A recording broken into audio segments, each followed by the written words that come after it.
आप कैसे देख रहे हैं इस रीजन पे, क्या इम्पैक्ट क्रिएट करेगा ये? देखिए, ये जो कॉन्फ्लिक्ट है ये बेसिकली एक चॉइस थी जो कि प्रेसिडेंट पुतिन को लेनी थी। एक फैसला करना था कि सैंक्शंस इंपॉर्टेंट है कि हमारी सिक्योरिटी इंपॉर्टेंट है। और ये रशिया ने बार बार बताया है कि नेटो का ईस्टवर्ड एक्सपेंशन जो है वो हमें मंजूर नहीं है, क्योंकि इससे हमारी सिक्योरिटी कॉम्प्रोमाइज होती है। तो यही बात जो थी, और जो दूसरा मिन्स्क एग्रीमेंट हुए थे 2014 और 2015 में, उसमें कुछ वायदे करे गए थे, तो वो पुतिन साहब के हिसाब से, रशिया के हिसाब से वो मुकम्मल नहीं हो पाए। तो की सवाल है सारा नेटो का, हर चीज नेटो पे आके ठहर जाती है। तो यूक्रेन बहुत कीन है कि वो नेटो का मेंबर बन जाए, और हम जैसे जानते हैं 2021 के अंदर उनको हथियार दिए गए थे। नेटो के मेंबर तो वो नहीं है, पर उनको हथियार मिले हैं कुछ नेटो कंट्रीज से। कुछ एक्सरसाइजेज की बात हुई है कि हम जॉइंट एक्सरसाइजेज करेंगे। तो ये एक फैसला लेना था। और फिर वो जो उनका डॉनबास रीजन है, उसके अंदर बहुत ज्यादा जो है वो अशांति फैली हुई है उस एरिया के अंदर, क्योंकि उसमें रेबल्स की फाइटिंग चल रही है। वो दो मिन्स्क एग्रीमेंट के बाद भी वहां शांति नहीं आ पाई। तो इश्यूज काफी हैं यहाँ पर इन्वॉल्व। की इशू है, जो मेन मुद्दा है वो है नेटो का एक्सपेंशन। तो उन्होंने आज फैसला ले लिया, कल फैसला ले लिया उन्होंने। जी सबसे पहले जो है वो इंडिपेंडेंस उनको स्टेट बना दिया। दोनों जो ब्रेक अवे प्रोविंस थी, उन्होंने उसको मान लिया कि these are independent states now, Russia ने। उसके बाद इन्होंने ये यूक्रेन के ऊपर जो है अपना अटैक कर दिया है। अब इसका असर क्या होगा? देखिए, इसके असर दो बड़े बड़े होंगे। इसका पहला असर तो यूरोपियन सिक्योरिटी पर होगा। बिल्कुल ठीक। ये सबसे बड़ा असर है। यूरोपियन सिक्योरिटी अब जो है, जहां तक अमेरिका तक का ताल्लुक है, अमेरिका कोशिश ये कर रहा है कि जो नेटो है, नेटो की आइडेंटिटी या नेटो का जो काम है वो बरकरार रहे। बिल्कुल ठीक। नेटो बेसिकली था कोल्ड वॉर के टाइम पर, जब वॉर्सा पैक्ट खत्म हो गया तो जी नेटो का काम खत्म हो चुका था। उसके बाद जैसे आप जानते हैं फिर 9/11 हुआ, तो नेटो उसमें इन्वॉल्व हो गया। अफगानिस्तान में इन्वॉल्व था नेटो। अभी वो ये कोशिश कर रहे थे अमेरिकन कि अब हम नेटो को इंडो पैसिफिक रीजन में भी, जो हमारा है, जहां पर कि उनको सबसे बड़ा खतरा वो समझते हैं चाइना से है, इंडो पैसिफिक रीजन के अंदर, वहां भी उसको इन्वॉल्व करें। तो अभी जो है, जो कि यूरोप में हुआ है, जो रशिया ने किया है बाय अटैकिंग यूक्रेन, तो बेसिक मुद्दा रहेगा नेटो का कि अब नेटो की क्या शेप होगी, नेटो जो है उसका क्या रोल होगा। क्या यूरोपियन नेशंस, जैसे कि फ्रेंच प्रेसिडेंट है, उन्होंने ऑलरेडी कह दिया है कि यूरोप की जो है उनकी अपनी सिक्योरिटी होनी चाहिए, बेसिकली एम्फोसाइज कर रहे हैं यूरोपियन यूनियन सिक्योरिटी की। तो की रोल ये है, नंबर वन, अभी जो बाइडेन एडमिनिस्ट्रेशन है, जिनका पूरा फोकस होना चाहिए था इंडो पैसिफिक पर, जी क्योंकि वो समझते हैं कि चाइना उनका मेन जो है वो राइवल होगा इस सेंचुरी के अंदर। वो अब एक तो वो बढ़ जाएगा। अब वो मुश्किल हो जाएगा उनको उस पर फोकस करना, क्योंकि ये नया मसला खड़ा हो गया है यूरोप में। बिल्कुल ठीक। दूसरा सवाल ये है अब यूरोपियन सिक्योरिटी का, अब इसका ढांचा कैसे बदलेगा, कहां तक बदलेगा, वो उसका सवाल है।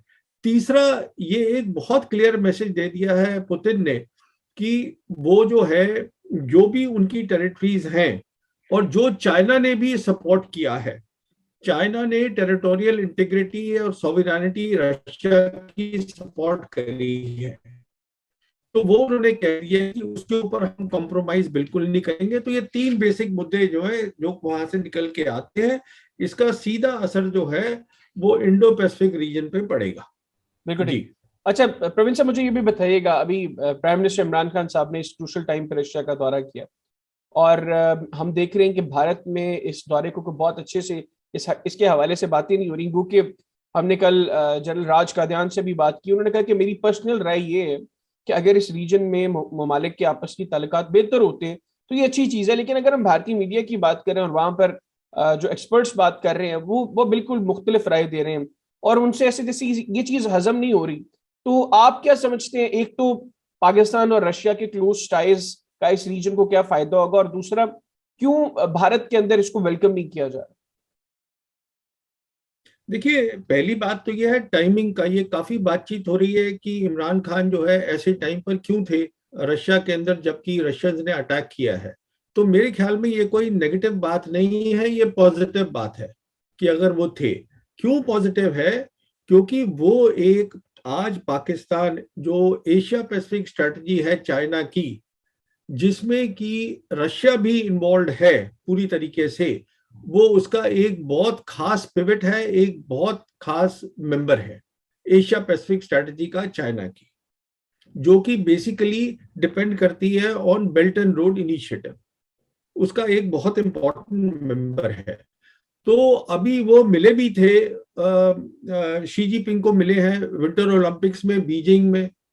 तो ऐसा तो है नहीं कि पाकिस्तान को बिल्कुल पता नहीं होगा कि ऐसा कुछ होने वाला है। वो मैं क्यों कह रहा हूं, उसका कारण ये है कि मैं समझता हूं कि जब हमने, हिंदुस्तान ने जम्मू और कश्मीर का स्टेटस चेंज किया था, उसके बाद चाइना और पाकिस्तान बहुत ज्यादा एक दूसरे से सलाह करते हैं। तो पुतिन साहब ने पक्का शी को बताया होगा कि मैं ऐसा कुछ करने जा रहा हूं, क्योंकि उनको चाइना की सपोर्ट चाहिए। और चाइना ने उसको ना हिंट दी हो पाकिस्तान को, ये मैं समझता हूँ थोड़ा नामुमकिन है। और इमरान साहब का वहां होना बिल्कुल ठीक है, उसमें कोई हर्ज नहीं है उनका वहां होना, क्योंकि उनका 2 दिन का जो विजिट थी वो कामयाब रही है मेरे हिसाब से। वो प्रेसिडेंट को मिले हैं, प्रेसिडेंट से बात हुई है, बहुत सारे इश्यूज उन्होंने रेज करे हैं, रीजनल सिक्योरिटी की बात करी है, एनर्जी की बात करी है। फिर उन्होंने वहां पे जो आपके बिजनेस के लोग हैं रशिया के, वो बिजनेस बढ़ाना चाहते हैं, वो तारिक साहब उनके कोई दोस्त हैं जिसको उन्होंने एक गो बिटवीन बनाया है, जो उन्होंने बोला है पब्लिकली कि हम जो एरियाज हैं वो भी उन्होंने बताए हैं कि देखिए हम एग्रीकल्चर है, फार्मा फार्मा है, एनर्जी सेक्टर है, साइबर आईटी है, मिलिट्री टेक्नोलॉजी है, हम इन एरियाज में करना। मेरे ख्याल में एक बहुत कामयाब थी विजिट, एक कामयाब विजिट थी। और क्योंकि वो, he is on the right side of what is happening today in the Asia Pacific strategy, तो उनका, he is part of that group. Pakistan today is part of this group, Russia, China and Pakistan. तो connectivity जो है वो बढ़ानी बहुत जरूरी है पाकिस्तान के लिए, रशिया समझता है, क्योंकि पाकिस्तान का कनेक्टिविटी का एक खास रास्ता है जो वो अफगानिस्तान के थ्रू जाता है, अफगानिस्तान से central Asian Republic, central Asian Republic से रशिया। तो ये मैं समझता हूं कि एक बहुत ही अच्छी विजिट थी आफ्टर 1999 जब नवाज शरीफ गए थे। क्यों उससे बेहतर थी? क्योंकि इस बार जो है आपकी जो नेशनल सिक्योरिटी पॉलिसी अभी आपने रिलीज करी जी है, उसमें जी। बड़ा साफ हो जाता है कि प्राइम मिनिस्टर, सिविल गवर्नमेंट और जो आर्मी है वो दे आर अलाइंड, वो एक ही पेज पर है इस मामले में। तो मैं इसको एक कामयाब विजिट समझता हूँ। बिल्कुल ठीक सर। आखिर में अफगानिस्तान की बात करें, एक तो इस दौरे में भी प्राइम मिनिस्टर ने प्रेसिडेंट पुतिन से बात की अफगानिस्तान के हवाले से। दूसरा, प्राइम मिनिस्टर ने क्लियर किया अपने विशेष इंटरव्यूज के अंदर कि खित्ते के दीगर ममालिक के साथ हम अफगानिस्तान के अंदर तालिबान की हुकूमत को तस्लीम करेंगे। तो भारत की आप स्ट्रेटेजी इस हवाले से क्या हाँ, तो समझ? देखिए ऐसा है कि सब रीजनल कंट्रीज को तो एक्सेप्ट करना ही चाहिए। जो पाकिस्तान की पोजीशन है वो बिल्कुल सही पोजीशन है, और वही पोजीशन चाइना की भी है, वही पोजीशन रशिया की भी है, वही पोजीशन ईरान की भी है। अब मेन बात यह है कि अभी अफगानिस्तान के अंदर स्टेबिलिटी आने की जरूरत है, वो नहीं आ पा रही है। वहां पर एक बड़ा मेजर ह्यूमैनिटेरियन क्राइसिस आ गया है, और उनके बहुत सारे अकाउंट्स जो है वो दे हैव बीन फ्रोजन, वो जो अभी तक अनफ्रीज नहीं हो पा रहे हैं। तो बेसिकली जब तक ये ह्यूमैनिटेरियन क्राइसिस और ये सब खत्म नहीं होगा, तो रिकॉग्नाइज करना सब रीजनल पार्टीज को मुश्किल है। और Pakistan is central to all this. Pakistan directly affected है, जो कि इंडिया अफेक्टेड नहीं है इससे। अफगानिस्तान में पाकिस्तान को नुकसान भी है, फायदा भी है। फायदा ये है कि अगर वहां स्टेबिलिटी आ जाती है तो सबसे ज्यादा फायदा पाकिस्तान को होगा, कनेक्टिविटी मिल जाएगी। नुकसान ये है अगर ह्यूमैनिटेरियन क्राइसिस बढ़ती है तो उसका सारा बोझ जो है वो पाकिस्तान पे सबसे ज्यादा आता है। तो इसलिए मैं समझता हूं कि जो पोजीशन ली है प्राइम मिनिस्टर ने पाकिस्तान की, वो बिल्कुल सही पोजीशन है और यही होनी चाहिए। इंडिया का इसमें कोई खास रोल है नहीं। आप कैसे देख रहे हैं इस रीजन पे, क्या इम्पैक्ट क्रिएट करेगा ये? देखिए, ये जो कॉन्फ्लिक्ट है ये बेसिकली एक चॉइस थी जो कि प्रेसिडेंट पुतिन को लेनी थी। एक फैसला करना था कि सैंक्शंस इंपॉर्टेंट है कि हमारी सिक्योरिटी इंपॉर्टेंट है। और ये रशिया ने बार बार बताया है कि नेटो का ईस्टवर्ड एक्सपेंशन जो है वो हमें मंजूर नहीं है, क्योंकि इससे हमारी सिक्योरिटी कॉम्प्रोमाइज होती है। तो यही बात जो थी, और जो दूसरा मिन्स्क एग्रीमेंट हुए थे 2014 और 2015 में, उसमें कुछ वायदे करे गए थे, तो वो पुतिन साहब के हिसाब से, रशिया के हिसाब से वो मुकम्मल नहीं हो पाए। तो की सवाल है सारा नेटो का, हर चीज नेटो पे आके ठहर जाती है। तो यूक्रेन बहुत कीन है कि वो नेटो का मेंबर बन जाए, और हम जैसे जानते हैं 2021 के अंदर उनको हथियार दिए गए थे। नेटो के मेंबर तो वो नहीं है, और उनको हथियार मिले हैं कुछ नेटो कंट्रीज से। कुछ एक्सरसाइजेज की बात हुई है कि हम जॉइंट एक्सरसाइजेज करेंगे। तो ये एक फैसला लेना था। और फिर वो जो उनका डॉनबास रीजन है, उसके अंदर बहुत ज्यादा जो है वो अशांति फैली हुई है उस एरिया के अंदर, क्योंकि उसमें रेबल्स की फाइटिंग चल रही है। वो दो मिन्स्क एग्रीमेंट के बाद भी वहां शांति नहीं आ पाई। तो इश्यूज काफी है यहाँ पर इन्वॉल्व।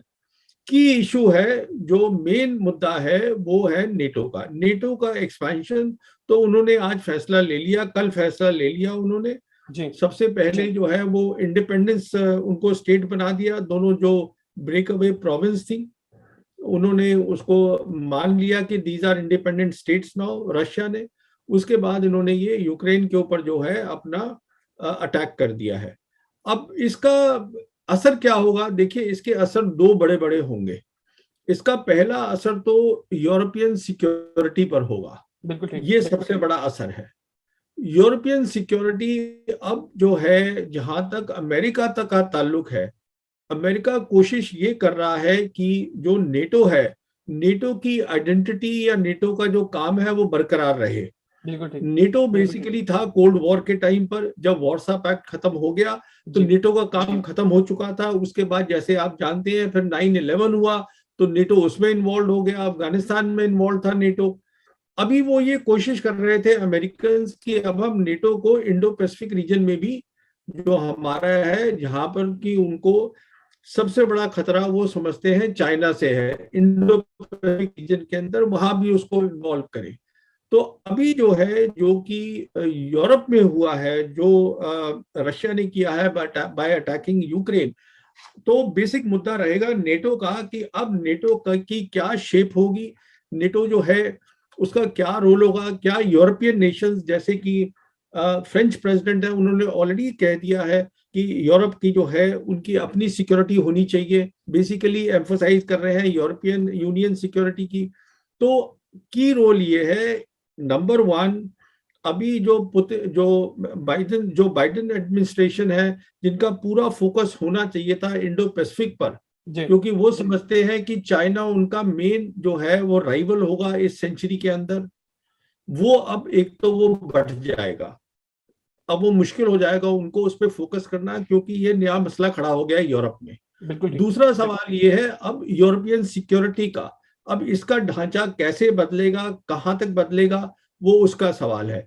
तीसरा, ये एक बहुत क्लियर मैसेज दे दिया है पुतिन ने कि वो जो है, जो भी उनकी टेरिटरीज हैं, और जो चाइना ने भी सपोर्ट किया है, चाइना ने टेरिटोरियल इंटीग्रिटी और सॉवरेनिटी रशिया की सपोर्ट करी है, तो वो उन्होंने कह दिया कि उसके ऊपर हम कॉम्प्रोमाइज बिल्कुल नहीं करेंगे। तो ये तीन बेसिक मुद्दे जो है, जो वहां से निकल के आते हैं, इसका सीधा असर जो है वो इंडो पैसिफिक रीजन पे पड़ेगा।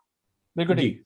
अच्छा प्रवीण साहब, मुझे ये भी बताइएगा, अभी प्राइम मिनिस्टर इमरान खान साहब ने इस क्रूशल टाइम पर रशिया का दौरा किया, और हम देख रहे हैं कि भारत में इस दौरे को बहुत अच्छे से इसके हवाले से बातें नहीं हो रही, क्योंकि हमने कल जनरल राज कादियान से भी बात की। उन्होंने कहा कि मेरी पर्सनल राय ये है कि अगर इस रीजन में ममालिक के आपस की ताल्लुकात बेहतर होते हैं तो ये अच्छी चीज़ है, लेकिन अगर हम भारतीय मीडिया की बात करें और वहां पर जो एक्सपर्ट्स बात कर रहे हैं वो बिल्कुल मुख्तलिफ राय दे रहे हैं, और उनसे ऐसे जैसे ये चीज़ हजम नहीं हो रही। तो आप क्या समझते हैं, एक तो पाकिस्तान और रशिया के क्लोज टाइज का इस रीजन को क्या फायदा होगा, और दूसरा क्यों भारत के अंदर इसको वेलकम नहीं किया जा रहा? देखिए, पहली बात तो यह है टाइमिंग का। ये काफी बातचीत हो रही है कि इमरान खान जो है ऐसे टाइम पर क्यों थे रशिया के अंदर जबकि रशियंस ने अटैक किया है। तो मेरे ख्याल में ये कोई नेगेटिव बात नहीं है, ये पॉजिटिव बात है कि अगर वो थे। क्यों पॉजिटिव है?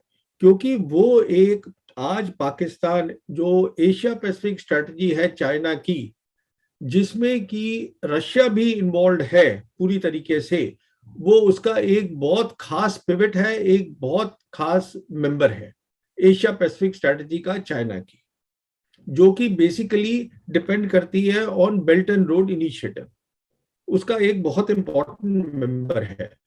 तो अभी वो मिले भी थे, शी जिनपिंग को मिले हैं विंटर ओलंपिक्स में बीजिंग में। तो ऐसा तो है नहीं कि पाकिस्तान को बिल्कुल पता नहीं होगा कि ऐसा कुछ होने वाला है। वो मैं क्यों कह रहा हूं, उसका कारण ये है कि मैं समझता हूं कि जब हमने, हिंदुस्तान ने जम्मू और कश्मीर का स्टेटस चेंज किया था, उसके बाद चाइना और पाकिस्तान बहुत ज्यादा एक दूसरे से सलाह करते हैं। तो पुतिन साहब ने पक्का शी को बताया होगा कि मैं ऐसा कुछ करने जा रहा हूं, क्योंकि उनको चाइना की सपोर्ट चाहिए। और चाइना ने उसको ना हिंट दी हो पाकिस्तान को, ये मैं समझता हूँ थोड़ा नामुमकिन है। और इमरान साहब का वहां होना बिल्कुल ठीक है, उसमें कोई हर्ज नहीं है उनका वहां होना, क्योंकि उनका 2 दिन का जो विजिट थी वो कामयाब रही है मेरे हिसाब से। वो प्रेसिडेंट को मिले हैं, प्रेसिडेंट से बात हुई है, बहुत सारे इश्यूज उन्होंने रेज करे हैं, रीजनल सिक्योरिटी की बात करी है, एनर्जी की बात करी है।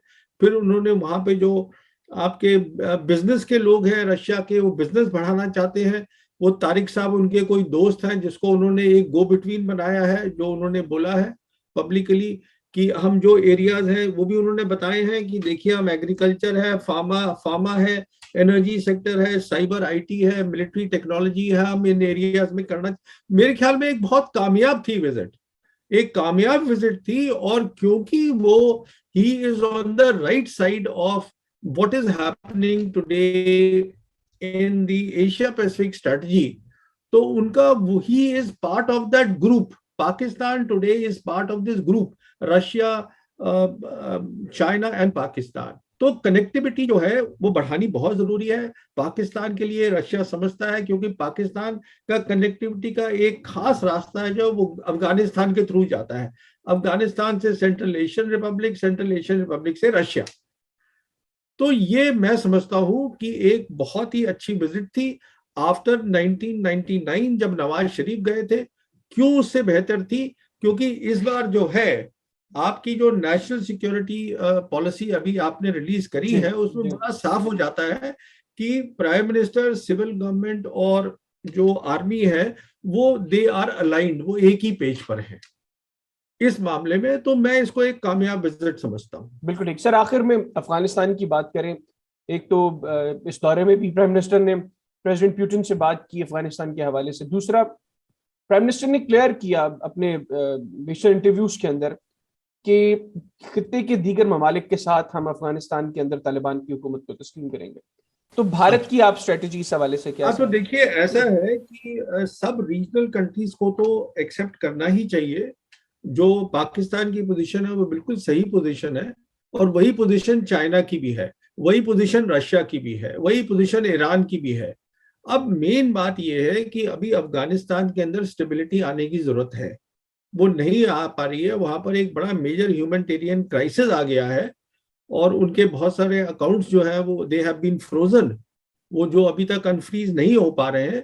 तो बेसिकली जब तक ये ह्यूमैनिटेरियन क्राइसिस और ये सब खत्म नहीं होगा तो रिकॉग्नाइज करना सब रीजनल पार्टीज को मुश्किल है। और Pakistan is central to all this. Pakistan directly affected है, जो कि इंडिया अफेक्टेड नहीं है इससे। अफगानिस्तान में पाकिस्तान को नुकसान भी है, फायदा भी है। फायदा यह है कि अगर वहां स्टेबिलिटी आ जाती है तो सबसे ज्यादा फायदा पाकिस्तान को होगा, कनेक्टिविटी मिल जाएगी।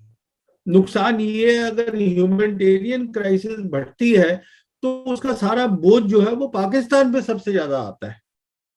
तो इसलिए मैं समझता हूं कि जो पोजीशन ली है प्राइम मिनिस्टर ने पाकिस्तान की, वो बिल्कुल सही पोजीशन है और यही होनी चाहिए। इंडिया का इसमें कोई खास रोल है नहीं।